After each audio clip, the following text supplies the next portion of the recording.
انشاءاللہ حضرت کا خصوصی خطاب ہوگا، آپ حضرات تشریف رکھیں۔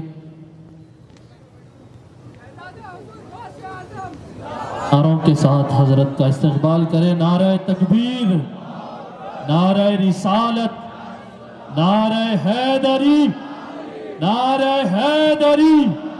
شہزادہ غوث الاعظم خطیب دکن۔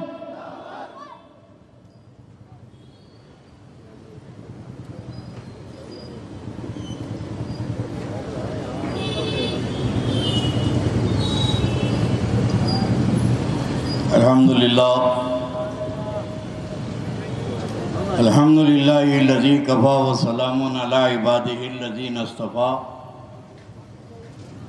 اما بعد، قال اللہ تعالی فی القرآن المجید والفرقان الحمید الی النبی الحبیب الکریم، اعوذ باللہ من الشیطان الرجیم، بسم اللہ الرحمن الرحیم، قل لا اسألکم علیہ اجرا الا المودۃ فی القربى، صدق اللہ مولانا العظیم وبلغنا رسولہ النبی الامین الکریم، ونحن علی ذلک لمن الشاہدین والشاکرین والحمد للہ رب العالمین۔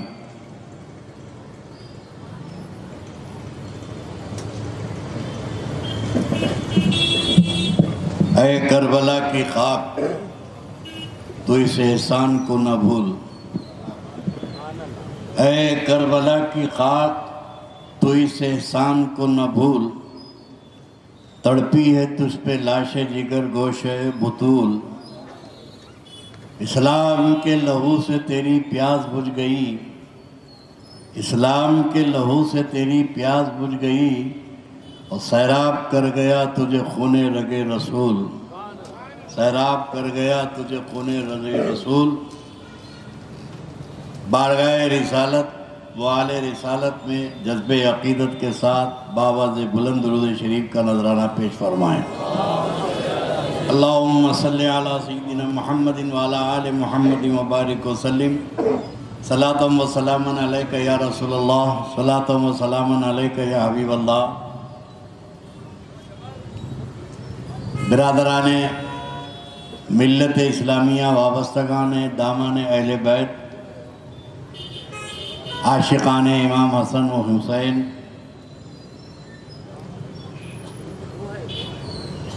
آپ کی خدمت میں کچھ عرض کرنے سے پہلے میں سمجھتا ہوں کہ الحمدللہ تقریباً 9 ساڑھے 9 بجے سے یہ جلسہ چل رہا ہے، اور واقعی آپ کے عشق و محبت کی داد دینے پڑتی ہے۔ خدا کی قسم، کربلا میں اگر ہم ہوتے تو 72 نہیں ہوتے، امام حسین کے ساتھ یہ سارے غلام بھی ساتھ رہتے۔ کیا کریں کہ اس دور میں ہم پیدا ہوئے، ورنہ ہم اپنی قربانیاں دے کے سرکار امام حسین کو بتا دیتے کہ امام، ہم بھی آپ پہ قربان ہونے کے لیے تیار ہیں۔ کل بھی تیار تھے، آج بھی نام حسین پہ قربان ہونے کے لیے آج بھی تیار ہیں۔ جذبہ حسینی نہ کل ختم ہوا تھا نہ آج ختم ہوگا۔ میرے دوستوں، کچھ جنگیں ایسی ہوتی ہیں جو جیتی جاتی ہیں۔ کربلا کا معرکہ وہ ہے کہ یزید جیت کر ہارا اور امام حسین ہار کر جیتے۔ یہ حسین کی جیتی تو ہے کہ یہ یزید کے ہمنوا جو کونے کچڑے میں بیٹھ کر کچھ فضائل یزید بیان کرنے کی کوشش کرتے ہیں، ان کی آج تک جرأت نہیں ہے کہ ممبر پر آ کر کوئی فضائل یزید بیان کرے۔ یہ میرے امام حسین کی کامیابی ہے قیامت تک کے لیے کہ 1400 سال سے ذکر حسین کے ڈنکے بج رہے ہیں، اور قیامت تک بجیں گے، اور جنت میں بھی یہی بجتے رہیں گے۔ سبحان اللہ، سبحان اللہ۔ جنت تو حسین کی جاگیر ہے۔ یہ خوش عقیدگی کی بات نہیں کر رہا ہوں میں، یہ حیدرآباد میں جاگیردارانہ نظام تھا، والد صاحب کا انتقال ہوا، نواز صاحب کا تو جاگیر بیٹوں کو ملتی تھی، محلے والوں کو نہیں ملتی تھی۔ نواب کی جاگیر ان کے ورثاء میں تقسیم ہوتی تھی۔ اب حدیث رسول سنو، میرے آقا علیہ السلام فرماتے ہیں کہ اے علی، جنت کے ایک کنارے سے دوسرے کنارے تک تیری جاگیر ہے۔ اے علی، جنت کا ایک کنارے سے دوسرے کنارے تک اللہ نے تیری جاگیر کر دی ہے۔ اب ظاہر ہے کہ جو جاگیر علی کی ہے اس کے وارث حسن و حسین ہی تو ہیں۔ سبحان اللہ۔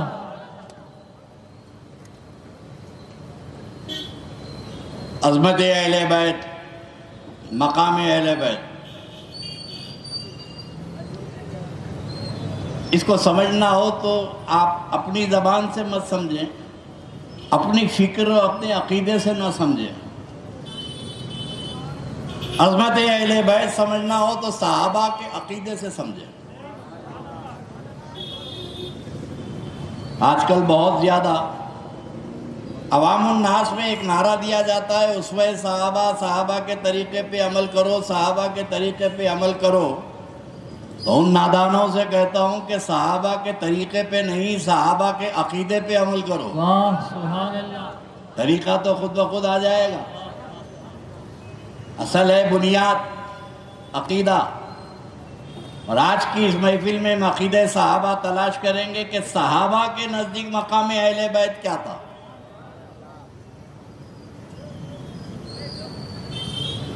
میرے دوستو، مجھ سے پیش رو مقررین کو آپ نے سنا کہ میرے آقا علیہ السلام کو کس قدر عشق و محبت تھا اپنے شہزادوں سے۔ صحابہ اکرام بھی اہل بیت کی دلجوئی کر کے رسول اللہ کی خوشنودی حاصل کرتے تھے۔ فطرت انسانی ہے نا بھائی۔ آپ کے دوست آپ کے گھر آئے اور آپ کا پوترا یا آپ کا بیٹا کھیل دیتے ہوئے ڈرائنگ روم میں آیا تو بچے کو لپٹا کے ماشاءاللہ ماشاءاللہ بہت پیارا ہے، کیا پڑھ رہے ہیں بیٹے، اس کو پیار کر رہے ہیں، اس کے گال کو تھپتھپا رہے ہیں، حالانکہ آپ کا کوئی تعلق ہی نہیں ہے،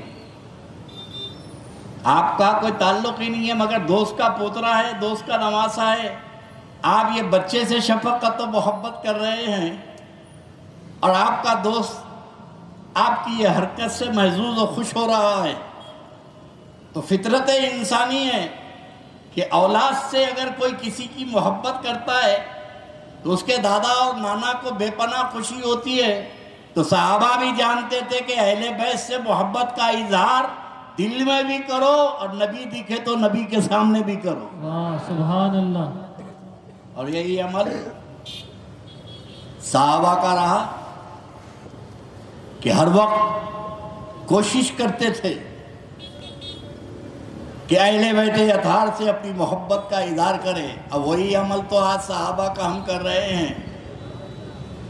وہ نبی کی محفل میں کرتے تھے اہل بیت سے محبت کا اظہار، ہم ذکر رسول کی مجلس میں کرتے ہیں اہل بیت کا اظہار۔ سبحان اللہ سبحان محبت اللہ۔ اہل بیت کا وہی طریقہ صحابہ کا ہم نے اپنایا ہے۔ مقام اہل بیت اگر سمجھنا ہے تو دیکھو میرے دوستو، حدیث شریف میں ہے، ایک صحابی رسول تھے جن کا نام تھا دحیہ کلبی، بہت خوبصورت تھے، بہت حسین و جمیل تھے۔ اب انگریزی زبان میں اپنے وقت کے بہت بیوٹیفل تھے وہ، صحابہ کی صف میں بہت خوبصورت تھے وہ۔ اکثر اللہ کے رسول علیہ السلام کے سامنے بیٹھا کرتے تھے، ملنے آتے تھے تو جبرائیل علیہ السلام، توجہ، جبرائیل علیہ السلام جب انسان کی شکل میں، کس کی بولیے، ڈریے مت، انسان کی شکل میں کون آتے تھے؟ جبرائیل۔ اور جبرائیل کی حقیقت نور ہے، جبرائیل نورانی مخلوق ہے۔ جبرائیل جب حضرت دحیہ کلبی کی شکل میں آتے اور اللہ کے رسول کے سامنے بیٹھے رہتے بات کرتے ہوئے، تو دوسرے صحابہ کی جماعت سمجھتی تھی کہ یہ ہمارے بھائی داہیہ کلبی ہے. اللہ کے نبی جانتے ہیں کہ یہ داہیہ کلبی نہیں، یہ تو جبرائیل امین ہے. یہاں عقیدہ اہل سنت آپ کو بتا دوں، ہمارا عقیدہ یہ ہے کہ نبی بشر ہیں، لباس بشر ہے، لباس بشر ہے، اور لباس سے حقیقت نہیں بدلتی. جبرائیل کی حقیقت نور ہے، لباس بشر میں آئے، انسان کی، بخاری کی حدیث ہے، انسان کی شکل میں آئے. تو یہ انسان کی شکل میں جو جبرائیل امین آئے تو ان کی حقیقت بدلی؟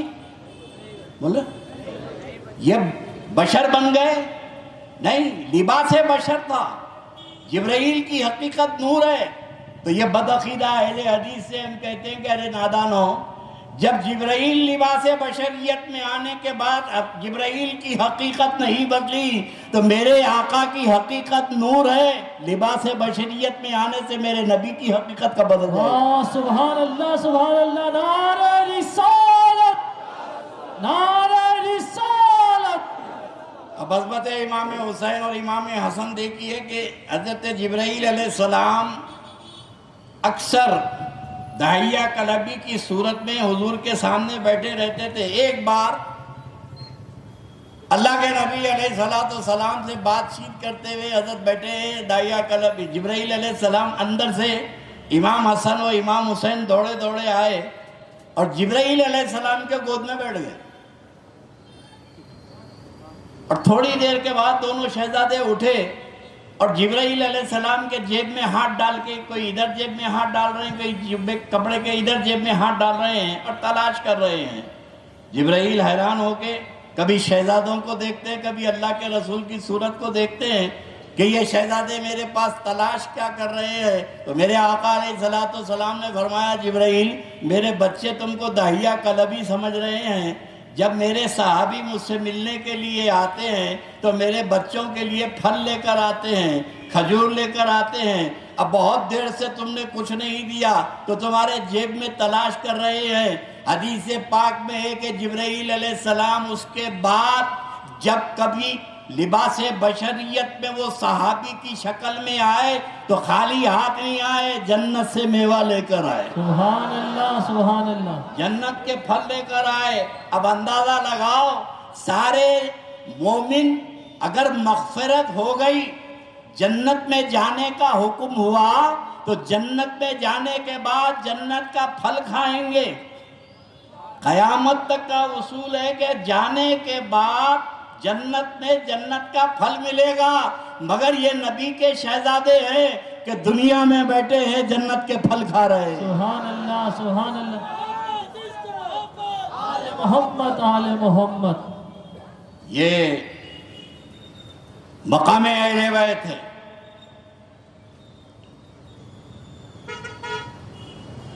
لوگوں کو ایک حدیث بہت یاد رہتی ہے، ایک چھلا کرا بھی تو یاد. 40 دن کے چھلے والے کو بھی یاد ہے، 2 مہینے کے چھلے والے کو. اب آج کل تو یہ بپا والوں کو بھی بہت یاد ہے. بپا بھی بہت بیان کر رہے ہیں. اللہ کے رسول علیہ السلام کے پاس وہ غلام باندیا آئے. مولا مشکل کشا نے سیدہ سے کہا کہ سیدہ جا کر کچھ غلام اور باندی لا لو تاکہ تمہارے گھر کے کام کاج میں ہاتھ بڑھ جائے. سیدہ فاطمہ گئیں مالکنی، یا رسول اللہ بچے چھوٹے چھوٹے ہیں، کچھ غلام یا کنیز دے دیجئے میرے گھر کے کام کاج کے لیے. تو میرے آقا نے فرمایا کہ بیٹی فاطمہ اس سے بہتر چیز تجھے دے دوں؟ بولے یا رسول اللہ دے دیجئے. حضور نے فرمایا کہ 33 مرتبہ سبحان اللہ، یہ تسبیح فاطمی میرے نبی نے بتا دیا. سیدہ خوشی خوشی گھر واپس آ گئی. بات آئی گئی ہو گئی. اللہ کے نبی نے گھر کے کام کاج کے لیے کوئی غلام اور باندی نہیں دیے. لیکن حدیث شریف میں ہے کہ سرکار حضرت ابوبکر صدیق کی بیوی، اب جیسے میں نے کہا نا، اہل بیت کی خدمت کر کے رسول اللہ کو خوش کرنے کا جذبہ یہ صحابہ میں ان کے گھر والوں میں بھی تھا. حضرت سیدنا صدیق اکبر کی بیوی اسماء بنت امیس اکثر سیدہ کے گھر جا کر گھر کے کام کاج کیا کر دیتی تھی. رمضان کا مہینہ ہے، سخت ترین گرمی ہے. حضرت اسماء سیدنا صدیق اکبر کی بیوی سیدنا اسماء بنت امیس دیوار کے کنارے کنارے چھاؤں کے ذریعے سیدہ کے گھر پہنچی مالکنی کے، اور دروازہ کھٹکھٹایا. اندر سے کوئی جواب نہیں آیا تو بازو کھڑکی کے ذریعے پردہ ہٹا کر دیکھا تو اندر سے چکی پیسنے کی آواز آ رہی ہے. اندر سے چکی پیسنے کی آواز آ رہی ہے اور آٹا نکل رہا ہے. چکی پیسی جا رہی ہے، پیسنے والا نظر نہیں آتا. چکی پیسی جا رہی ہے، پیسنے والا نظر نہیں آتا. سرکار امام حسن امام حسین جھولے میں سو رہے ہیں. گرمی میں جھولا دیا جا رہا ہے، رسی کھینچی جا رہی ہے. جھولا تو ہل رہا ہے مگر دینے والا نظر نہیں آتا. سبحان اللہ سبحان اللہ. یہ بہت دیر تک حضرت اسماء بنت امیس نے یہ منظر دیکھا اور دوڑی دوڑی اللہ کے نبی کے پاس آئیں. کہنے لگی کہ یا رسول اللہ، آپ کی بیٹی فاطمہ کے گھر میں نے عجیب منظر دیکھا ہے کہ مالکنی سیدہ سو رہی ہے، چکی پیسی جا رہی ہے، آٹا نکل رہا ہے، چکی پیسنے والا نظر نہیں آتا. شہزادے جھولے میں سو رہے ہیں، جھولا دینے والا نظر نہیں آتا. یہ ماجرا کیا ہے؟ تو اللہ کے نبی نے فرمایا کہ اسماء، میری بیٹی روزے سے تھک کر سو گئی تھی تو اللہ رب تبارک و تعالیٰ نے جبرائیل کو چکی پیسنے کے لیے بھیجایا ہے اور میکائیل کو جھولا دینے کے لیے بھیجایا ہے. سبحان اللہ سبحان اللہ. لبیک یا حسین، لبیک یا حسین. میرے نبی نے فرمایا فاطمہ، دنیا کے باندی اور غلام دوں کیا کروں تجھے دے کر؟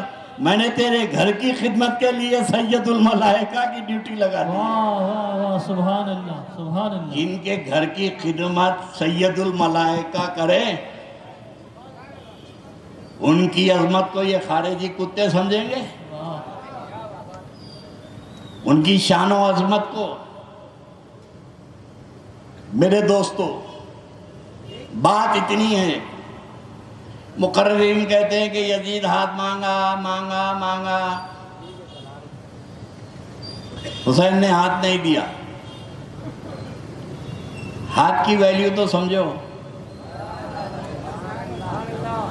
اور آج کے تو نوجوانوں کو سمجھنا چاہیے، جو آ رہا اس کے ہاتھ میں ہاتھ دے رہے ہیں. کوئی یو پی سے آ رہا، کوئی بنگال سے آ رہا، ہاتھ میں ہاتھ دے دیے. تم یہاں ہاتھ دیے، انہیں وہاں ہاتھ دیا. کربلا میں امام حسین نے ہاتھ کی اہمیت کو بتایا. ہاتھ نہیں دوں گا، سر دے دوں گا، ہاتھ نہیں دے دوں گا، ہاتھ نہیں دوں گا. اور یزید بھی کوئی گھامڑ تھا بھئی، صحابی کا بیٹا تھا نا. بھئی جب جیسے لوگ کہتے نا صحابی صحابی، تو صحابی کا ہی تو بیٹا تھا. تو صحابی کا بیٹا تو تابعی ہوتا. وہ تابعی اتنا جاہل مطلق نہیں تھا خالی حسین کے ہاتھ کا مطالبہ کرا. نہیں میرے دوستو، صرف ہاتھ کا مطالبہ نہیں تھا، وہ جانتا تھا کہ یہ ہاتھ کے پیچھے راز کیا ہے. یہ حسین کا ہاتھ نہیں ہے، یہ صرف حسین کا ہاتھ نہیں ہے. حسین کے ہاتھ پر مولا کائنات کا ہاتھ ہے. حسین کے ہاتھ پہ مولا کائنات کا ہاتھ ہے، اور مولا کائنات کے ہاتھ پہ سرور کائنات کا ہاتھ ہے، اور سرور کائنات کے ہاتھ پہ خالق کائنات کا ہاتھ ہے. نعرے حیدری. یزید حسین کا ہاتھ نہیں مانگا، ساری کائنات، ساری خدائی مانگا. اور کہوں کہ دوسرے معنی میں وہ جاگیر جو علی کی جنت میں ہے، وہ جاگیر پہ قبضہ مانگا. ارے نادانو، تم کسی اور کو اپنے گھر کا قبضہ نہیں دیتے تو جنت کی جاگیر یزید کو حسین کیسے عطا کر دیں گے؟ ہاتھ کے پیچھے اور امام کی زبان سے نکلا تھا سر دوں گا، ہاتھ نہیں دوں گا۔ یہ اسلام کی سب سے بڑی ٹریجڈی ہے، تاریخ اسلام کا سیاہ باب ہے یہ، جس کو ہم ٹھنڈی چھاؤں میں بیٹھ کے سن رہے ہیں۔ کربلا کی داستان تپتی ریت سے شروع ہوتی ہے، بھوک و پیاس کی شدت سے شروع ہوتی ہے۔ جنگیں تو اسلام میں بہت ہوئی، ایسا نہیں ہے کہ صحابہ کی قربانی رائگاں گئی۔ صحابہ کی مقدس جماعتوں نے، اہل سنت والجماعت اسی کو کہتے ہیں جو صحابہ کی قربانی کو بھی مانتا ہے، اہل بیت کی قربانی کو بھی مانتا ہے۔ بول دینا آسان ہے، کہہ دینا آسان ہے، پریکٹیکل سوچو۔ تھوڑی دیر کے لیے جنگ احد چلو، میدان احد چلو، چاروں طرف سے تیر برس رہے ہیں میرے نبی پر، دشمنوں کی تیر اندازی، اور آنے والوں میں کون تھے؟ یزید کے دادا تھے، برسانے والوں میں یزید کے دادا تھے، تیر برسانے والوں میں۔ میرے آقا علیہ السلام نے فرمایا کہ کون ہے جنت کا خریدار؟ تو حضرت طلحہ آگے بڑھے، لبیک یا رسول اللہ، جنت کا خریدار میں ہوں۔ فرمایا تیر روک، یہ تیر روک۔ تو حضرت طلحہ میرے آقا کے سامنے آ کے سینہ سپر کھڑے ہو گئے۔ اب تیروں کی جو بارش ہو رہی ہے، حضرت طلحہ کے سینے میں پیوست ہو رہی ہیں، ایک نہیں 70 تیر، 70 نیزے آ کے بدن میں پار ہو گئے۔ جب نڈھال ہو کر گرے تو دوسرے صحابی آ کے سامنے کھڑے ہو گئے۔ بھائی یہ تبلیغی جماعت کا اجتماع نہیں ہے، ستو کھانے جا رہے ہیں یا تو جان قربان۔ سامنے والا ٹپکا، اگر ہنگامہ ہو رہا ہے، ایک فائر ہوا، ایک ٹپکا تو سب بھاگتے، نعرے لگاتے تو بہت نکلتے، لے لیں گے لے لیں گے لے لیں گے، ایک آ گئی تو سب بھاگتے۔ یہ ہمارا مزاج ہے، لیکن قربان جائے جانشاران رسول کے ایک گرے، دوسرے آ کے کھڑے ہو گئے۔ جب تیروں کی بارش ان پہ ہوئی، وہ گرے تو تیسرے آ کے کھڑے ہو گئے۔ ایک نہیں، دو نہیں، 17 صحابی میرے نبی پر تیر آنے نہیں دیے، وہیں شہید ہو گئے۔ ان کی قربانیوں سے اسلام پھیلا ہے۔ صحابہ کرام کی مقدس قربانیاں یہ رائگاں نہیں جاتی ہے، اسلام پھیلا ہے۔ لیکن سب سے بڑی بات یہ ہے کہ جتنی جنگیں ہوئی، مقابلے میں یا تو یہودی تھے یا تو عیسائی تھے۔ جنگ بدر ہو کہ جنگ احد ہو، کوئی بھی جنگ ہو، معرکہ ہو، مقابلے میں یا تو عیسائی تھے یا تو یہودی تھے، مشرک تھے، عیسائی تھے، یہودی تھے۔ مگر کربلا کی جنگ کی سب سے بڑی تاریخی پہلو یہ ہے کہ یہاں مقابلے میں نہ عیسائی تھا، نہ یہودی تھا، نہ کافر و مشرک تھا، یہاں مقابلے میں نبی کا کلمہ پڑھنے والے تھے۔ اور کربلا کے میدان میں کسی شیخ الحدیث کا بیٹا نہیں تھا، کربلا کے میدان میں کسی تاج الشریعہ کا وارث و مرید نہیں تھا، صحابہ کے بیٹے تھے، کسی مفسر و محدث کا بیٹا نہیں تھا، سب صحابہ کے بیٹے تھے۔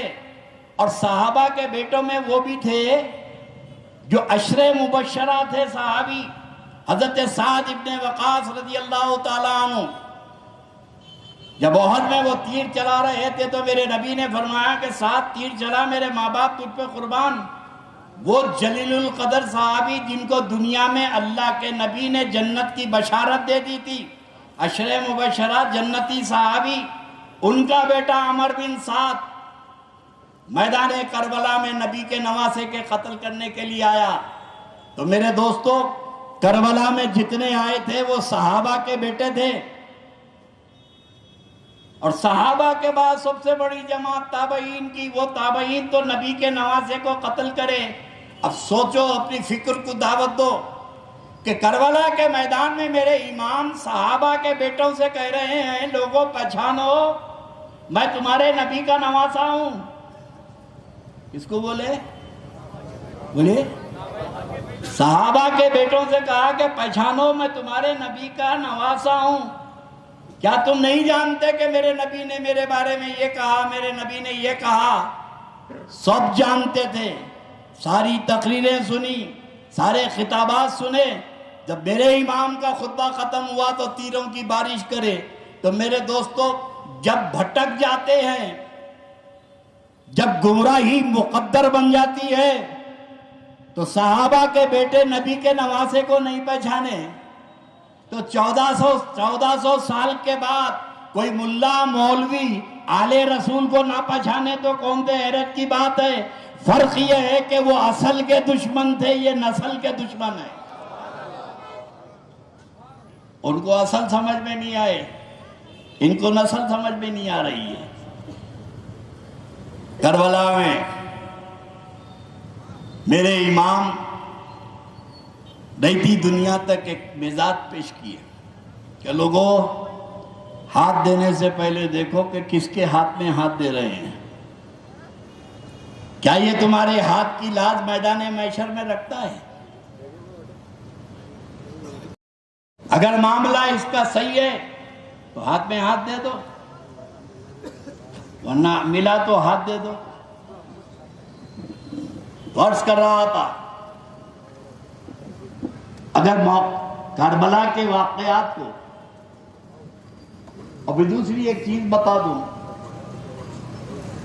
بھائی ہم لوگ کمرشیل ہوتے چلے جا رہے ہیں۔ اب کیا ہے، دنیا خود کمرشیل ہو گئی ہے، جس میں فائدہ ہے وہی کرتے ہیں۔ اگر فائدہ نہیں ہے تو آدمی کو کام میں ہاتھ ہی نہیں ڈالتا، پہلے پوچھتا کہ بھائی اس میں روکڑا کتنا مل رہا، اس میں فائدہ کیا ہے؟ نہیں بھائی، بینیفٹ آف ڈاؤٹ ہے، فائدہ ہو بھی سکتا نہیں بھی، اور اب تک اترنا نہیں ہے بھائی، دھندے کی بات کرو، فائدے کی بات کرو۔ تو ساری دنیا، یہودی مہاجن نے دنیا کو اتنا کریز دلا دیا، عیسائیوں نے، کہ جو مسلمان دنیا کو دنیا میں لات مارتا تھا وہی دنیا کا خواہش مند ہو گیا۔ مومن کے لیے تو اللہ نے وعدہ کیا وہاں کا، انہیں بولا وہاں کا چھوڑو، یہاں ملنا، یہاں گزر گئی تو اچھا ہے۔ ساری دنیا کا ایک مزاج بن گیا ہے، اس میں مسلمان بھی لپیٹ میں آ گئے ہیں، آخرت کی کوئی فکر نہیں۔ شراب کا کاروبار کریں گے، سود کا کاروبار کریں گے، مگر عمرے کو حج کو برابر جائیں گے۔ بیاج کا کاروبار ہے، سود کا کاروبار ہے۔ ابھی امام حسین گئے کہے کے لیے تھے؟ شریعت تو بچانے گئے تھے نا۔ اب اگر ذکر حسین تم سن کر اپنی زندگی میں تبدیلی نہیں لائے،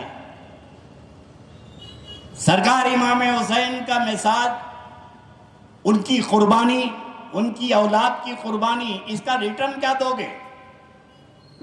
کل میدان محشر میں میرے حسین پوچھیں گے کہ میں نے اپنے خاندان کو قربان کیا نانا کی شریعت کو بچانے کے لیے، اے میرے نانا کے کلمہ پڑھنے والوں، بتاؤ کہ تم نے کیا کیا؟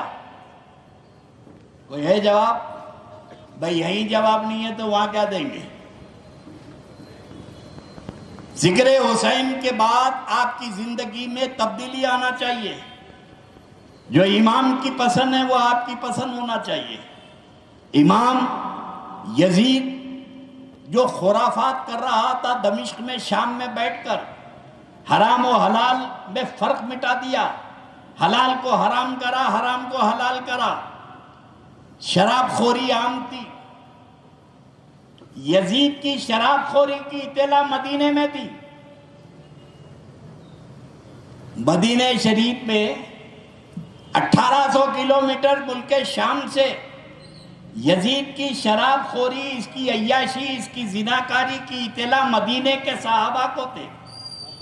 فتح الباری لشریح البخاری میں حضرت عبداللہ ابن جابر روایت کرتے ہیں کہ یزید ناہنجار شرابی تھا، خالہ اور بہن و ماں کے ساتھ بدکاری کیا کرتا تھا۔ یہ صحابی رسول کا قول ہے۔ تو جب مدینے میں یہ چرچا عام تھا تو ملک شام میں نہیں معلوم تھا؟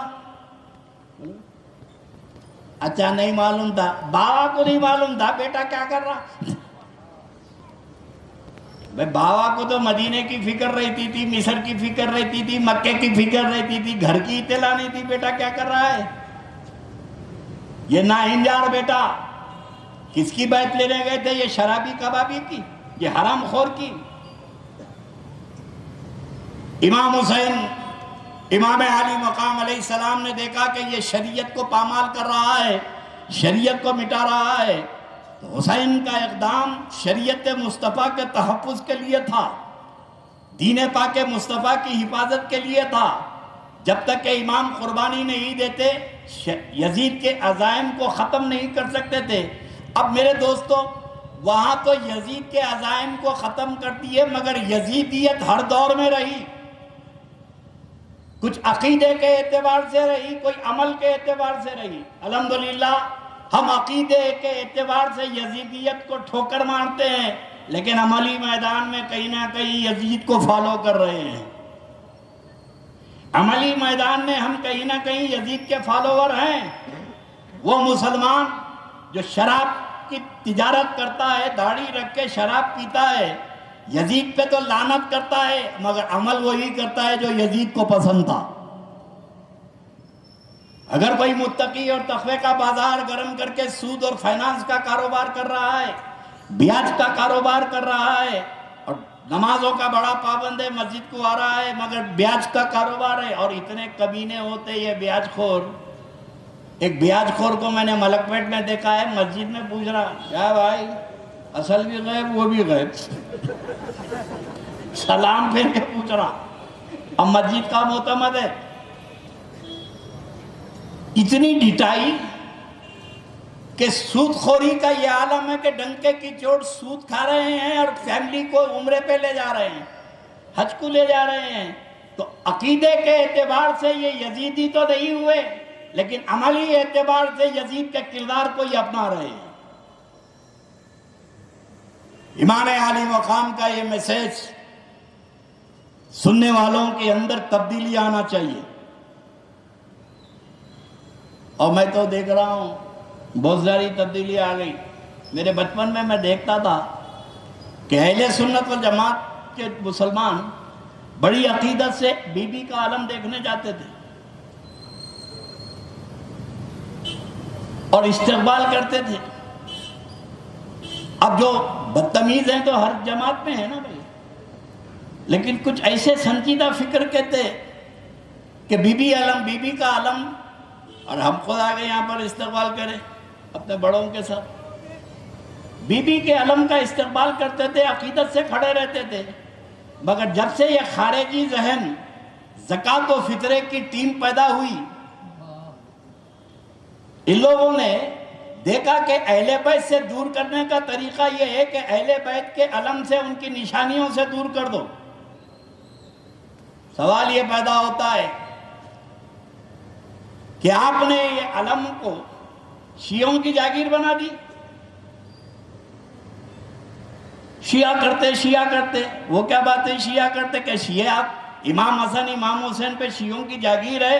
خدا کی قسم اگر وہ شیعہ حضرات امام حسن امام حسین کی محبت کا نعرہ لگاتے ہیں تو ہم سنی بھی انہی کی محبت کا نعرہ لگاتے ہیں۔ سبحان اللہ، یا حسین یا حسین۔ اگر شیعہ حضرات کے بعد امام حسن امام حسین ایمان کا جز ہیں تو اہل سنت والجماعت کے بعد عین ایمان ہے۔ سبحان اللہ سبحان اللہ۔ ان کو مانا تو مومن، نہیں مانا تو کافر۔ یہ تو ہمارا عقیدہ اور ایمان ہے، یہ کسی کی اجارہ داری نہیں ہے۔ دلی کے ایک مشاعرے میں کنور سنگھ بیدی کیا نام تھا؟ کنور سنگھ بیدی سردار جی شاعر ہیں، دلی کے ایک مشاعرے میں سارے مسلمانوں کو چپ کر دیا انہوں نے۔ ایک نعتیہ شعر پڑھے، وہ بولے کہ عشق ہو جائے کسی سے تو کوئی چارہ تو نہیں، عشق ہو جائے کسی سے کوئی چارہ تو نہیں، صرف مسلم کا محمد پہ اجارہ تو نہیں، جو مسلمان ٹھیکیدار بنے بیٹھے ہوئے نام محمد کے، ہم ہی ہیں، ارے تم بھی نہیں ہے، ہم کو بھی محمد عربی سے محبت ہے. تو کسی کی ٹھیکیداری نہیں ہے امام حسن امام حسین. اور پھر ایک بات بتاؤ پریکٹیکلی طور پر، اب کسی مولوی مفتی سے جا کے پوچھو آپ حضرت بی بی کا عالم دیکھنا چاہتے، نہیں، کیوں؟ شیعوں کا ہے. اس میں شیعہ سنی کہاں سے آ گئے یار علم میں؟ بازو جھنڈا ہے نا اس پر کا، اردو میں جھنڈا، عربی میں علم. سبحان اللہ سبحان اللہ اللہ سبحان اللہ. زندہ آباد زندہ آباد. نعرہ رسالت، یا رسول اللہ، نعرہ حیدری، یا علی، شہزادہ حضور غوث العظم، زندہ آباد تاجدار اہل سنت. زندہ آباد. میں آپ کو فکر دے رہا ہوں، یہ علم ہے. ہاں. اور یہ علم اس لیے کہ میرے پیر نے فرمایا، غوث العظم کا ارشاد ہے، اور عاشقان نے دکن کے مسلمانوں کا، سنیوں کا ہے، ہمارے حضرت بڑا کام کرے سنیت کا. اب بتاؤ ایک جگہ جھنڈا ہے کیا؟ میں تو پڑھ کے آیا ہوں بریلی میں، کہیں شمالی ہند میں غوث اعظم کا کوئی جھنڈا ہے تو بتاؤ. ارے سنیت ہم کو کیا بتاتے ہو؟ سنیت دیکھنا ہو تو سرزمین دکن چلے آؤ. سبحان اللہ. نعرہ غوث، یا غوث، شہزادہ حضور غوث العظم. زندہ آباد زندہ آباد. میرے پیر غوث العظم نے فرمایا تھا کہ انا الجیلی محی الدین اسمی وعلامی علی راس الجبالی، میرا نام محی الدین ہے اور میں جیلان کا رہنے والا ہوں. میرے نام کے علم جھنڈے تم کو جھاڑوں پر اور پہاڑوں پہ نظر آئیں گے. تو غوث اعظم نے بغداد میں بولا تھا، علماء نے غوث اعظم نے پہاڑوں سے لے کے جھاڑوں پہ جھنڈا لگوا دیا. سبحان اللہ سبحان اللہ. یا غوث زندہ اب میں آباد. آپ کو ایک فکر دے رہا ہوں بھائی، اگر یہ جھنڈا غوث اعظم کا جلوس کا جا رہا، کوئی مفتی صاحب سے جا کے پوچھئے کہ غوث پاک کا جو علم جاتا ہے اس میں شریک ہونا چاہیے، تو مفتی صاحب بولتے ہاں ضرور جانا چاہیے، بڑے پیر کا ہے، نشان مبارک ہے، علم ہے. کائے کے لیے بولتے 11ویں کا کھانا ملتا نا. اگر یہ بولے بڑے پیر کے جھنڈے کی زیارت نہیں کرنا چاہیے تو ان کو 11ویں میں بلانا چھوڑ دیتے لوگ. تو پیٹ کی خاطر بولتے ضرور جانا چاہیے. میرے دوستو یہ بتاؤ کہ اگر علم کی زیارت کرنا، علم بٹھانا، علم لے کے چلنا، ابھی کالی کمان سے جو غوث پاک کا نشان نکلتا ہے ہزاروں آدمی شریک ہوتے ہیں. امیر پیٹ میں نشان نکل رہا، امبر پیٹ میں نشان نکل رہا، غوث پاک کا علم، ہزاروں آدمی شریک ہے، لنگر تقسیم ہو رہا ہے. تو یہ علم میں جاتے نہیں جاتے غوث پاک کے؟ اچھا گھروں پہ چڑھاتے نہیں چڑھاتے؟ نادانوں، غوث اعظم تو پوترے ہیں. واہ واہ. سبحان اللہ سبحان اللہ سبحان اللہ. غوث العظم کو پوترے ہیں. ارے پوترے کے علم کی اجازت دینے والے دادی کے علم پہ روکتا کیوں ہے؟ نعرہ رسالت، رسول اللہ، نعرہ حیدری، شہزادہ حضور غوث العظم، شہزادہ حضور غوث العظم. عشق محبت، عشق محبت، آل محمد آل محمد، عشق محبت، عشق محبت، آل محمد آل محمد، آل محمد، آل محمد. عشق محبت. اب آپ کو بتا رہا ہوں کل ہنگامہ ہوگا، اس کے لیے آپ تیار رہیں. میں صرف سرکار امام حسین کا علم ہے، دادا ہیں میرے غوث کے. سرکار امام حسن کا علم ہے، دادا ہیں میرے غوث کے. سیدہ فاطمہ دادی ہے میرے پیر کی. مولا مشکل کشا دادا ہیں میرے پیرانے پیر کے. تو میرے دوستو جو پوتروں کا علم لے کے ہم لگا لیتے ہیں تو دادا کے علم پہ کیوں گفتگو ہو رہی ہے؟ لیکن اگر فرض کرو کچھ لوگوں کے خرافات اس میں شامل ہو گئے، بی بی کے علم کے ساتھ ہر آدمی اپنے عقیدے کے مطابق چلتا ہے. اگر شیعہ کمیونٹی اپنے عقیدے کے مطابق چل رہی ہیں تو یہ ان کا اختیار ہے. وہ اپنے عشق و محبت کا اظہار کر رہے ہیں جس انداز سے کر رہے ہیں. الگ بات ہے کہ آپ کا عقیدہ اس سے ٹیلی کرتا نہیں کرتا یہ مطلب نہیں ہے. جانے والا تو عشق و محبت پہ وہ بھی جا رہا ہے. وہ اپنے انداز میں بی بی کے علم کے ساتھ جائیں اور سیدہ فاطمہ کے غلام عقیدت و محبت کے ساتھ اپنے انداز سے جائیں. سبحان اللہ سبحان اللہ. یہ بی بی کا علم خدا کی قسم حیدرآباد کی شان تھی. مجھے یاد ہے کہ ہمارے بچپنے میں بی بی کا علم نکلتا تھا علاوے سے چادر گھاٹ تک چلنے کی جگہ نہیں رہتی تھی. لیکن جب سے یہ زکوٰۃ فطرے کی ٹیم پیدا ہوئی نہیں جانا نہیں جانا نہیں جانا تو یہ ایک سازش ہے, ایجنڈا ہے. اہل سنت والجماعت کو بڑا نقصان پہنچا. رات دن ہماری صفوں میں کچھ خارجی ایسے گھسے جو رات دن صرف شیعوں کے خلاف بولتے رہے. آپ کا مذہب کیا ہے؟ شیعوں کے خلاف کرنا, شیعوں کے خلاف کرنا. ان سے جا کے پوچھو بھائی آپ کیا کر رہے ہیں, تو سنیوں کے خلاف کرنا. تو دونوں تو وہی کر رہے ہیں. میرے دوستو, کسی کے خلاف چلنا کوئی مذہب نہیں ہو سکتا, بلکہ اگر کسی کی کوئی اچھی چیز ہے عشق و محبت میں اس کو اپنا لینا یہی صحیح طریقہ ہو سکتا ہے. سبحان اللہ. اور ایسا نہیں ہے کہ ہم کسی سے ادھار لینے کی ضرورت ہے. ہمارے بزرگوں نے علم مبارک کا احترام کیا, نسبتوں کا احترام ہے. میں نام لگ گیا بی بی کا, سیدہ کا, ہمارا سر جھک گیا عقیدت سے. یہ عشق و محبت سکھاتا ہے کہ نام کا احترام ہوگا. اور فقہاء کرام نے لکھا ہے کہ چلے جو بنتے ہیں نا, یہ چلے محبوب سبحانی کا چلہ, یہ محبوب سبحانی کا چلہ, فقہاء کرام سے جا کے پوچھئے مفتی صاحب سے نظامیہ کے یہ چلہ توڑنا چاہیے, تو مفتی صاحب یہی جواب دیں گے کہ جہاں محبوب سبحانی کا چلہ بن گیا اس کو توڑنے کی شرعاً اجازت نہیں ہے. کیوں؟ اس لیے کہ وہ ہو یا نہ ہو مگر نام غوث پاک لگ چکا ہے. سبحان اللہ سبحان اللہ. یہ فقہاء کرام کا مسئلہ ہے. میرے دوستو, خلیفہ ہارون رشید کے زمانے میں عشق و محبت دلیل نہیں مانگتی. محبت تو وہی ہے جو بغیر دلیل کے ہو. سبحان اللہ.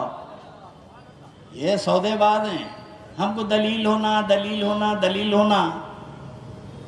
اور جتنے میرے نبی کے سامنے دلیل مانگے ذلیل ہوئے, جتنے رسول اللہ سے دلیل مانگے ذلیل ہوئے. ہم دلیل مانگ کے ذلیل نہیں ہوتے, ہم تو بلا دلیل کے مانتے ہیں. عشق و محبت کا مسئلہ ہی کچھ الگ ہوتا ہے. یہاں پر ثبوت کی ضرورت نہیں ہے, دل جو بولا وہ کر لیتے ہیں. عاشقوں کا مذہب اور ہے, حاسدوں کا مذہب اور ہے. ہم تو عاشقین ہیں, اندر کی جو آواز آئی وہی کر لیتے ہیں. خلیفہ ہارون رشید کے زمانے میں ایک صاحب کو پیسوں کی ضرورت تھی. بادشاہ وقت کو خط لکھے میرے پاس رسول اللہ کی چپل ہے, نالین شریف, آپ کو تحفے میں دینا چاہتا ہوں. ہارون رشید نے کہا میری سلطنت میں غوث اعظم کی نالین ہے اور میں زیارت نہیں کرا. وزیر اعظم کو بلایا, مفتی اعظم کو بلایا, بولا بھئی یہ خط آیا ہے رسول اللہ کی نالین ہے. تو مفتی اعظم نے کہا کہ ہم کو اس کی کوئی اطلاع نہیں ہے. آپ کی سلطنت میں بغداد میں حضور کی نالین ہے, ہمیں اس کی اطلاع نہیں ہے.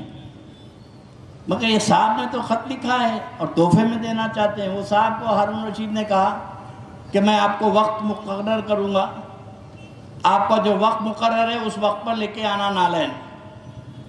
ہارون رشید نے پورے محل کو سجایا, عطر پاشی کی, خوشبو لگوایا, پورے ادانوں میں خوشبو جلایا. ان کو بولا کہ آج بعد نماز ظہر وہ لے کر آئیے.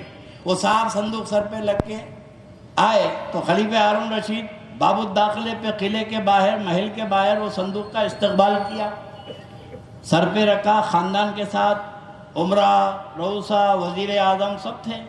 سر پہ رکھ کے لایا, ایک تخت پہ رکھا اور کھولا, صندوق کھولا تو نیو برانڈ چپل, نئی چپل. ہارون رشید نے دیکھا, اس چپل کو اٹھایا, اپنے آنکھوں سے لگایا, چوما, سر پہ رکھا اور درباریوں کو زیارت کرایا. اب وزیر اعظم چپل کو دیکھے, یوں دیکھ کے بادشاہ نے چوما ہے تو کس کی ہمت ہے نہیں چومنے کی, انہوں بھی چومے. جیسے ہارون رشید ہٹا تو بازو والے کو بولے مفتی اعظم بھی چومے، سارا دربار چوما۔ ہارون رشید نے وہ چپل کو سر پہ رکھا، صندوق میں رکھ کے کہا کہ یہ صاحب کو 1000 اشرفی نظر پیش کی جائے اور اس کو شاہی خزانے میں محفوظ کر دیا جائے۔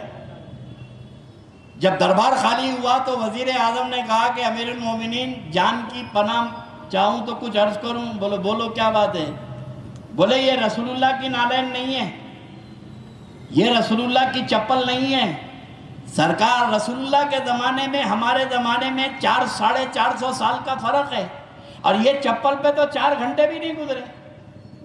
بازار سے خریدا، ڈبے میں لایا، لا کے چپکا دیا۔ اب اپنی زبان میں بولتے نا چورنا لگانا، یہ لا کے دے دیا۔ اگر آپ اجازت دو تو جس موچی کے پاس سے یہ لایا ہے اس کو ابھی برآمد کر لوں۔ تو خلیفہ ہارون رشید نے کہا وزیر اعظم میں جانتا ہوں یہ میرے آقا کی نالین نہیں ہے، میں بھی جانتا ہوں یہ میرے نبی کی نالین چپل نہیں ہے۔ بولے حضور جب آپ جانتے ہیں تو اس کو آنکھوں سے لگائے، اس کو چومے، سر پہ رکھے، یہ کیا معاملہ ہے؟ تو بولے وزیر اعظم میں جانتا ہوں کہ یہ میرے نبی کی نالین نہیں ہے، مگر لانے والے نے میرے نبی کا نام لگا دیا ہے۔ سبحان اللہ سبحان اللہ۔ تو میرا عشق و محبت اس بات کی اجازت نہیں دیتا کہ میں تحقیق کروں۔ اب میں چپل کی حفاظت نہیں کر رہا ہوں، نام پاک مصطفیٰ کی حفاظت کر رہا ہوں۔ سبحان اللہ سبحان اللہ۔ تو یہ عشق و محبت کا مزاج الگ ہے میرے دوستو۔ خلیفہ ہارون رشید نے نام کا احترام کیا۔ اب سوچو بی بی کا علم، حضرت عباس کا علم، حسن کا علم، حسین کا علم، اب کوئی کسی کا کوئی عقیدہ ہونے دو، مگر لے جانے والوں نے تو ہمارے آقاؤں کا نام لگا دیا ہے۔ سبحان اللہ سبحان اللہ۔ بات اختتام کی منزل پہ پہنچا دوں۔ شروع میں نے آپ سے کہا تھا کہ ہم بڑے کمرشیل ہو گئے، اب اتنی رات بیٹھے ہیں آپ، اب پتہ نہیں کب سے بیٹھے ہیں عاشقین، ریٹرن بھی تو معلوم ہونا نا۔ بھئی آپ آئے، کھڑے رہے، بیٹھے، کھڑے رہ کے سن رہے، آپ کو فائدہ کیا ہے؟ خالی سن لے کے چلے گئے۔ آپ کے عشق و محبت کا ریٹرن کیا ہے؟ اس کا فائدہ تو معلوم ہونا چاہیے تاکہ آپ کو اطمینان ہو جائے کہ بھائی میری رات یاقوت پورہ بڑے بازار میں گزر گئی، میں بڑا مطمئن ہوں۔ میدان محشر میں جب تنگ دامنی ہوں گی، اعمال کی پرسش ہوں گی، جب دفتر اعمال میں کوئی عمل نہیں ہوگا تو عاشقین کا عمل تولا جائے گا، چاہنے والوں کا عمل تولا جائے گا۔ تو اس وقت رسول پاک کی بارگاہ میں اتنا ہی تو عرض کر سکتے ہیں کہ یا رسول اللہ زندگی میں کچھ کیے نہیں کیے ہم کو یاد نہیں ہے، مگر آپ کے نواسے کی محبت میں ایک رات ہم جاگے ہیں۔ تو آج کا جاگنا مقدر کو جگا دے گا، اور یہی ریٹرن ہے۔ عشق و محبت جو ہے یہ صلہ دیتی ہے۔ میرے دوستو کوئی بھی عمل خاتمہ بالخیر کی گارنٹی نہیں دے سکتا۔ اکثر آپ دیکھے ہوں گے بڑے بڑے 5-5 6-6 مرتبہ حج کو گئے ہیں، بہت بڑے مولانا کا انتقال ہوا، میں گیا تو حضرت فرما رہے ہیں حضرت دعا فرمائیے خاتمہ بالخیر ہونا۔ ارے پوری زندگی حدیث قرآن پڑھاتے گئے، اب پرابلم کیا ہے؟ 5 حج کو جا کے آئے، حضرت دعا کیجیے خاتمہ ایمان پر ہونا۔ بھائی ڈر کا ہے؟ بھائی اتنے مدرسے بنایا، اتنے مولویوں کو پالا، دارالحدیث بنا دیا، یہ بنا دیا، وہ بنا دیا، پرابلم کیا ہے؟ اتنی نمازیں پڑھ رہا ہے، تجھے ڈر کیا ہے؟ تیرا خاتمہ ایمان پر نہیں ہوگا؟ بولے کوئی عمل خاتمہ ایمان پر ہونے کی گارنٹی نہیں دیتا، کیونکہ جتنا بڑا نمازی ہوگا اتنا بڑا شیطان بھٹکانے کو آئے گا۔ مرتے وقت شیطان کا جو حملہ ہوگا بڑے بڑے لٹکے رہیں گے۔ شیطان جو وقت اخیر گمراہ کرنے کے لیے آئے گا نزا کی کیفیت میں، نماز ہے وہیں کھڑی ہے، روزہ ہے وہیں کھڑا ہے، عبادتوں کے انبار ہیں وہیں کھڑے ہیں۔ اب نہ کوئی عبادت اسے بچانے آ رہی ہے، نہ کوئی روزہ اسے بچانے آ رہا ہے، تناہ ہے اور شیطان کا شر ہے، شیطان شر بتا رہا ہے۔ اور آدمی کو گمراہ کرنے کے لیے بوقت نزا جب جھانکنے کا عالم ہوتا نا، بہت بھیانک ہوتا ہے. ایک بات بتا دوں, عام آدمی بھی جانکنی کے عالم میں رہتا, 4 دن سکرات میں رہتے. بیٹے سے پوچھے بابا کیسے ہیں بھائی, پہلے بولتا تھا دعا کیجئے دعا کیجئے. حضرت بابا کیسے دعا کیجئے؟ 8 دن کے بعد بول رہا حضرت دعا ہو کچھ کرم ہو جانا, نہ آر ہو رہے نہ پار ہو رہے. 8 دن لڑ گئے تو بیٹے کی حالت خراب ہو گئی. اب ٹپکے تو دوسرے کام کرنا نا. عام آدمی کو بھی سکرات ہوتی ہے, 8 دن سکرات میں پڑے رہتا ہے, نہ جان نکلتی ہے نہ روح نکلتی ہے, وہ تڑپ رہا ہے. اللہ کے ولیوں کو بھی سکرات ہوتی ہے, اللہ کے ولیوں کو بھی سکرات. کئی ایسے ولی ہیں جو 8 دن تک سکرات میں تھے, تو دونوں کی سکرات میں فرق کیا ہے؟ 2 جملوں میں اپنی بات بیچ میں آ گئی تو تم کو بتا دوں. عام آدمی اس کی روح لطیف ہے, ہر ایک کی روح لطیف ہے. گناہوں کی وجہ سے اس نے روح کو کمزور بنا دیا. انسان کا جسم کثیف اور روح لطیف. اب عام آدمی کی روح چھوڑنا چاہ رہی, جسم پکڑ لیا, جانے نہیں دے رہا.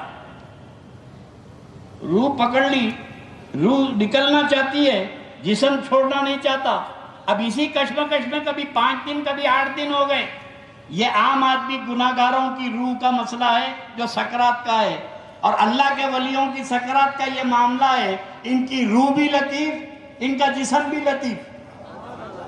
ان کی روح بھی لطیف, ان کا جسم بھی لطیف. روح نکلنا چاہتی ہے, جسم ساتھ میں اڑ جانا چاہتا ہے.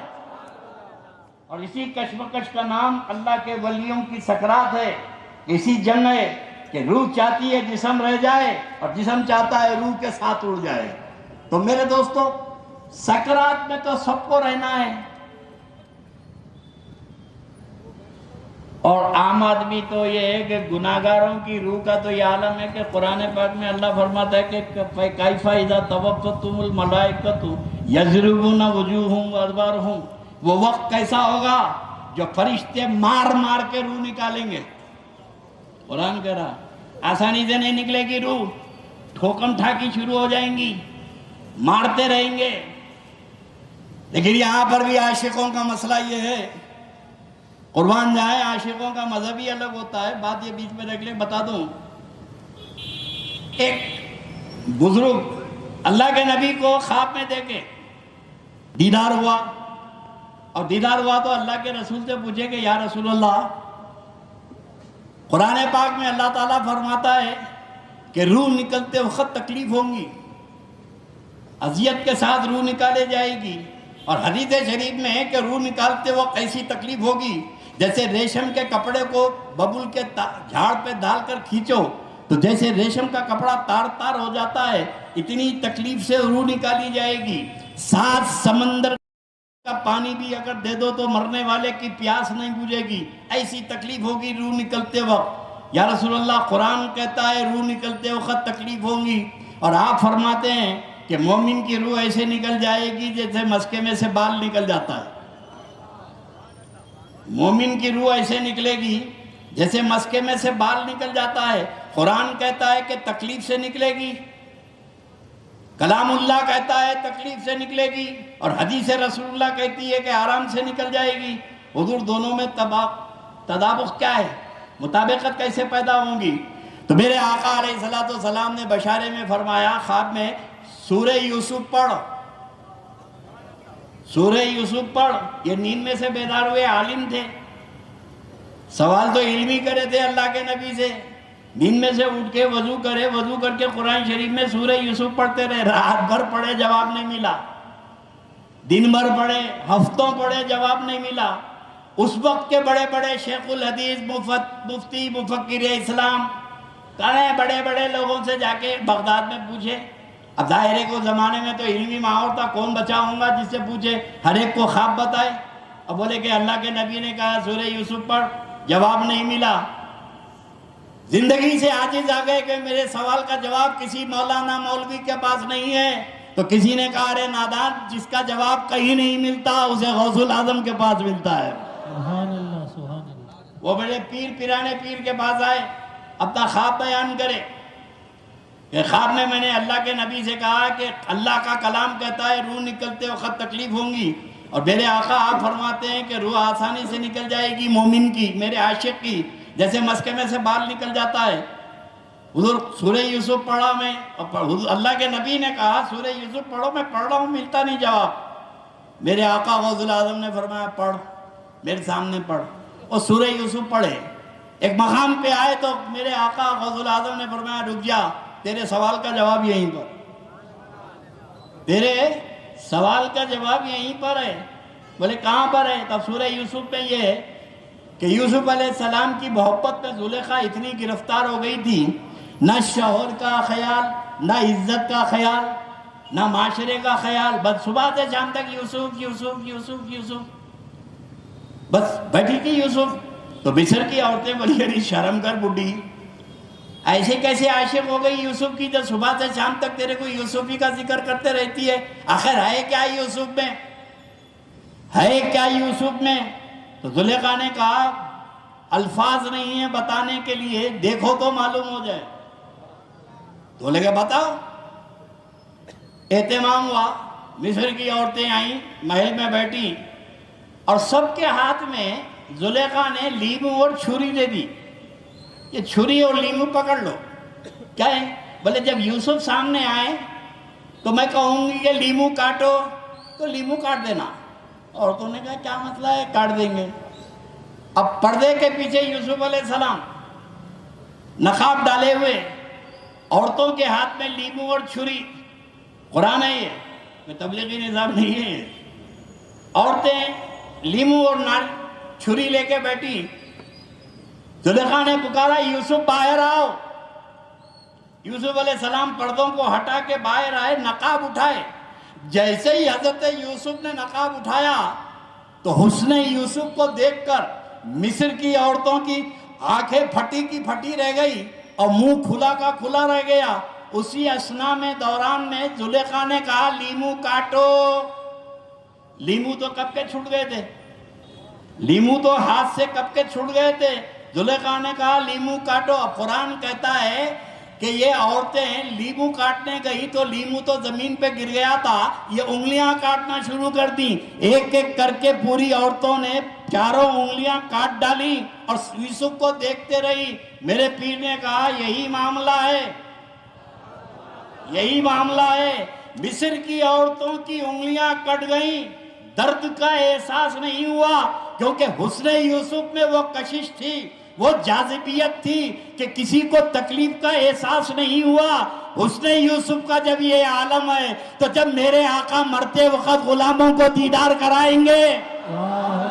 سبحان اللہ، نعرہ رسالت، نعرہ رسالت، شہزادہ حضور غوث الثقلین۔ میرے نبی جب مرتے وقت اپنے عاشقوں کو دیدار کرائیں گے تو فرشتے آئیں گے تکلیف دینے کے لیے۔ یہ عشق رسول میں، حسن رسول میں اتنا کھو جائے گا کہ فرشتے کام کر کے چلے جائیں گے، عاشق کو پتہ بھی نہیں چلے گا۔ سبحان اللہ۔ اس لیے مومن عشق رسول میں جیتا ہے، عشق رسول میں مرتا ہے۔ یہ تو میرے نبی کے حسن کا کمال ہے۔ مگر ہم غلاموں کے لیے میرے آقا نے بڑی خوشخبری سنائی۔ آج کی تقریر کا خلاصہ اور آج کی بیٹھک کا ریٹرن کمرشیل ہو نا، اب یہاں چاہیے وہاں چاہیے، بولو بھائی، بہت کم لوگ بول رہے ہیں۔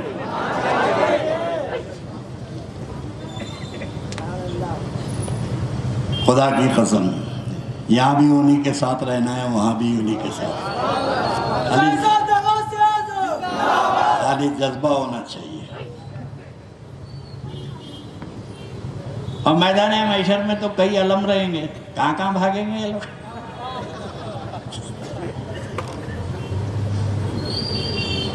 پیغمبروں کی سب میں سب سے بڑی سب میرے نبی کی ہوں گی، اور صحابہ کی سب میں سب سے بڑی سب مولا مشکل کشا کی ہوں گی۔ اور مولا مشکل کشا یہاں بھی علم تھامے ہوئے تھے، وہاں بھی علم تھامے ہوئے ہیں۔ میں علم سے بھاگو گے کہاں؟ مدینہ شریف میں جو صحابہ تھے ان کو کہتے ہیں انصار، اور جو مکے سے آئے وہ کہتے ہیں مہاجرین۔ جب کبھی غزوہ و جنگ ہوتی تو مہاجرین کی طرف سے علم مولا کے ہاتھ میں ہوتا تھا، اور انصار کی طرف سے حضرت عبادہ بن ثابت کے ہاتھ میں ہوتا تھا۔ انصار کی طرف سے علم ان کے ہاتھ میں، اور مہاجرین کی طرف سے علم مولا علی کے ہاتھ میں۔ میرے دوستو، جب میرے رسول کی برآمدگی ہوں گی تو سب سے آگے علم پکڑے ہوئے مولا مشکل کشا ہوں گے۔ نعرہ حیدری، شہزادہ حضور غوث العظم، تاجدار اہل سنت، مولا مشکل کشا کا علم ہوگا، حسن و حسین کا علم ہوگا۔ اور مجدد الف ثانی اپنے مکتوبات میں لکھتے ہیں کہ نبیوں کی سب میں سب سے بڑی سب نبی کی ہوگی، اور صحابہ میں سب سے بڑی سب مشکل کشا کی ہوں گی، اور اولیاء اللہ میں سب سے بڑی جماعت سب غوث العظم کی ہوگی۔ غوث اعظم بھی جب نکلیں گے تو علم ہوگا۔ اس لیے وہ علم کے ساتھ چلنا ہو تو یہاں کے علم کی عادت ڈالو۔ اب یہیں کے علم سے بھاگے تم، اور مولانا بولے علم نہیں دیکھنا بولے تو پھر وہاں آپ کیا کرو گے؟ وہاں تو علم ہی علم دکھیں گے۔ خدا کی قسم، نام کی تعظیم کرو، نام کی عظمت کرو۔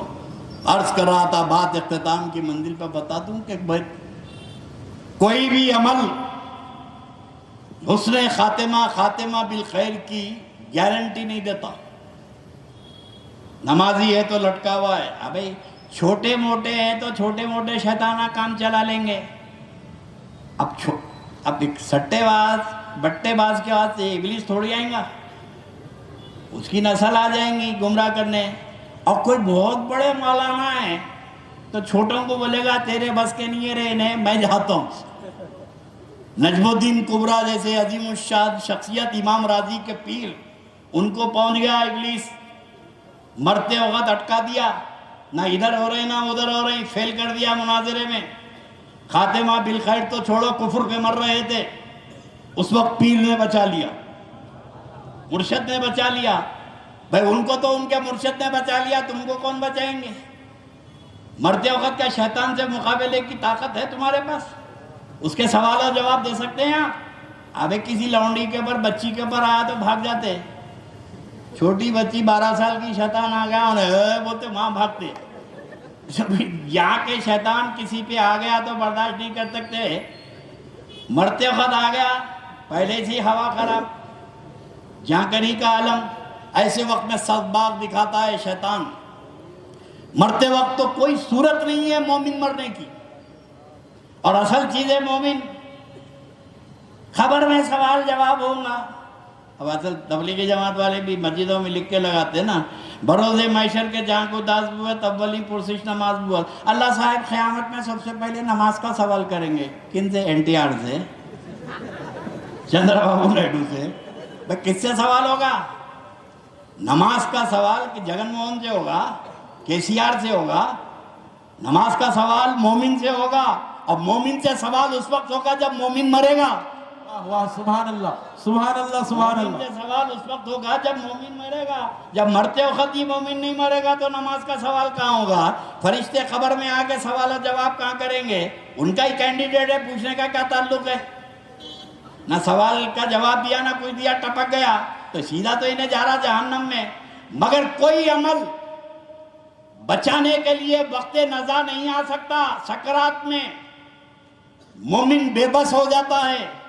اللہ کے نبی سے اگر کوئی پوچھے یا رسول اللہ بچنے کی کوئی صورت آپ نے نہیں بتائی، شیطان جیسا مردود شر کی قوت اپنی طاقتوں کے ساتھ مومن کے ایمان پہ ڈاکہ ڈالنے آ رہا ہے، پوری زندگی ستایا تو ستایا، مرتے وقت بھی پیچھا نہیں چھوڑ رہا ہے، اب آ کے نئے نئے باغ دکھا رہا ہے، ایمان سے ہٹا رہا ہے۔ تو یا رسول اللہ زندگی میں مہلت ملی تو قضا کر لیے، نماز میں بھلایا تو قضا کر لیے، روزہ میں بھلایا تو قضا کر لیے، ہر چیز کی قضا کا تو وقت ملا، مرتے وقت کون سا وقت ہے؟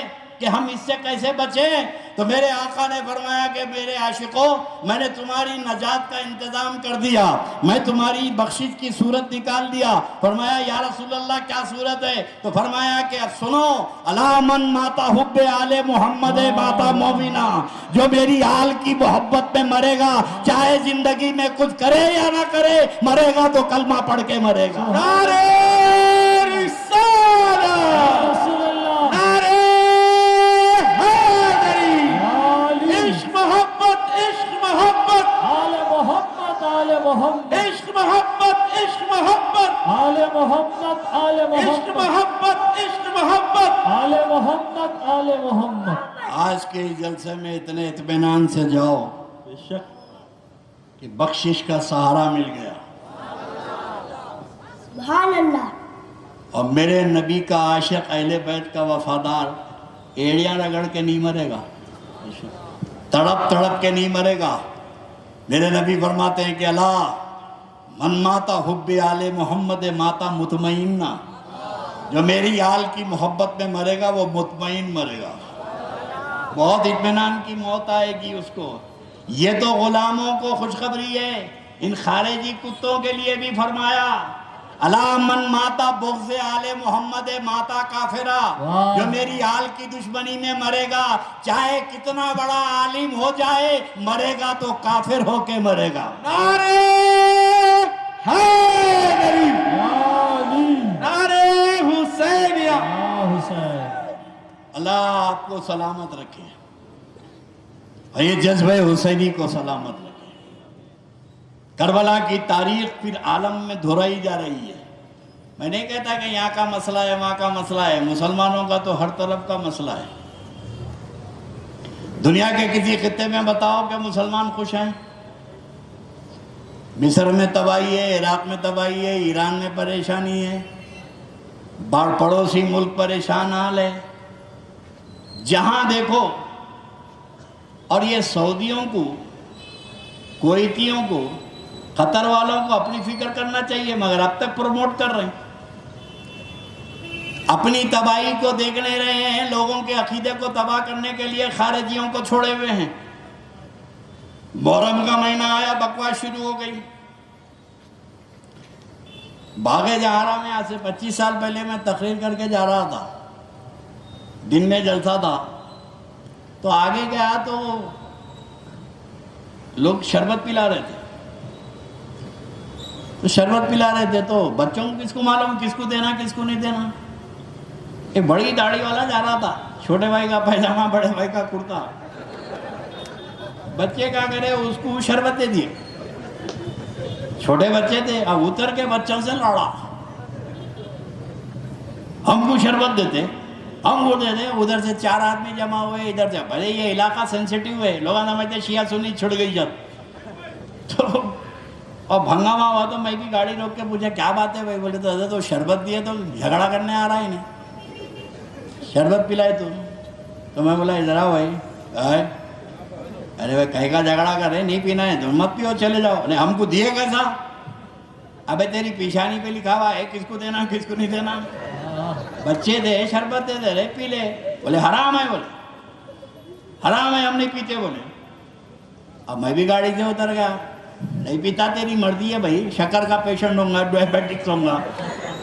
اب حرام بولے تو بولا بھائی اب یہاں تو اپنے کو اترنا ہی ہے۔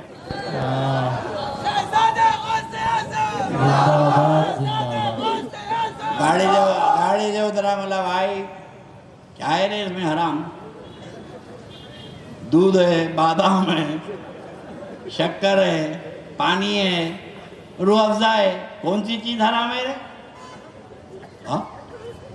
ابے میتھمیٹکس کا اصول ہے پلس پلس پلس، جمع کی جمع جمع ہوتی، اتنے جائز جمع ہوئے، اتنے شکر جائز، دودھ جائز، بادام جائز، پانی جائز، اور یہ روح افزا جائز، یہ 6 جائز ملے تو ناجائز کیسے ہوگا؟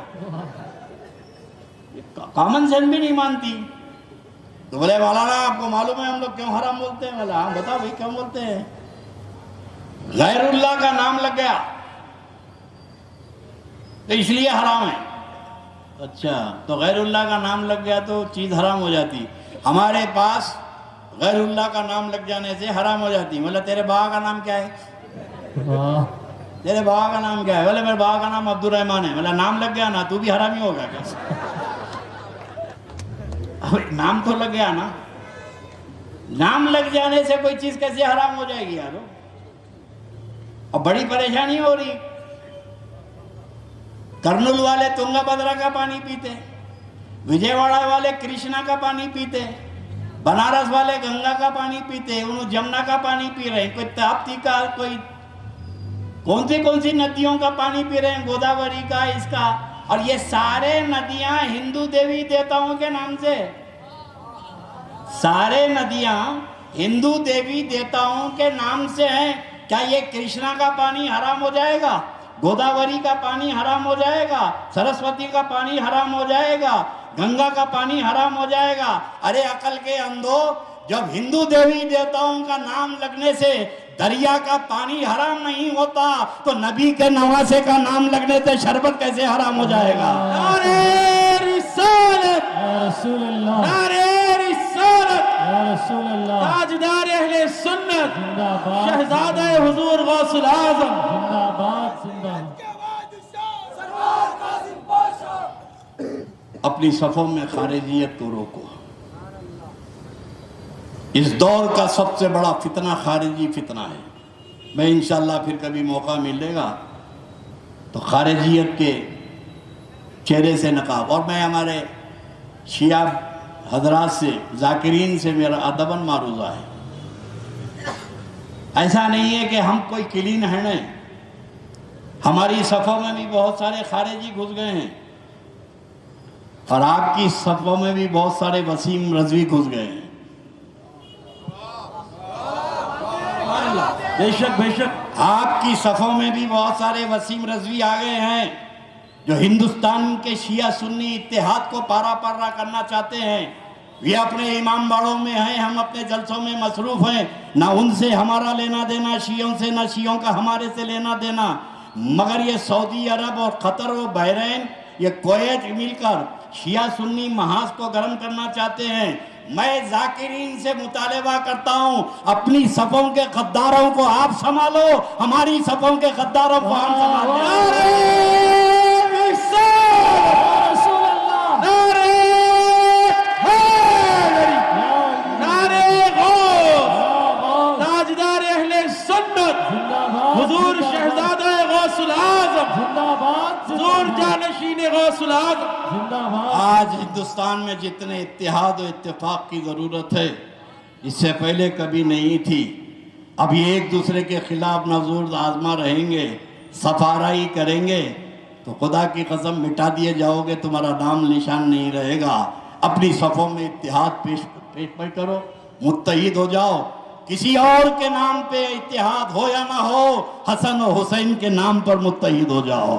اور یہی اتحاد تمہارا یہاں بھی کام آئے گا, اور یہی اتحاد تمہارا میدان محشر میں بھی کام آئے گا. وآخر دعوانا الحمدللہ رب العالمین.